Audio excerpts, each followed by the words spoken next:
Hello বন্ধুরা, সবাই কেমন আছেন? আশা করি সবাই ভালো আছেন।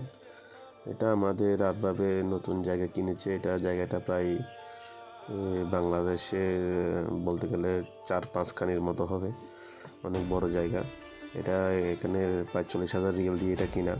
এখানের মধ্যে আরবাব একটা মজলিসের মতো করতেছে, অর্থাৎ আমাদের বাংলাদেশে ক্লাবের মতো। এটা বিভিন্ন অনুষ্ঠানের জন্য ভাড়া দেওয়া হবে। এটা দেখতে আসলাম। এখানে কিছু এখনো কারেন্টের সুইচ লাগানো বাকি আছে। আমাদের প্রায় কাজ শেষ। আর সামনে এখানে ওই ওখানে যেটা কালী মাঠের মতো আছে, সেখানে ইন্টারলক বসানো হবে, রাস্তা করা হবে এবং কিছু ইন্টেরিয়রের কাজ করা হবে, যাতে দেখতে আউটলুকিংটা সুন্দর হয়। এটা সাধারণত আগামী ইট সামনে যে ইট আসতেছে, ইটের মধ্যে এটা কাজ সম্পূর্ণ করার জন্য বলা হয়েছে। এর মধ্যে আমরা আশা করি কাজ শেষ করব। সবাই আমাদের জন্য তাহলে দোয়া করবেন। সবাই ভালো থাকবেন।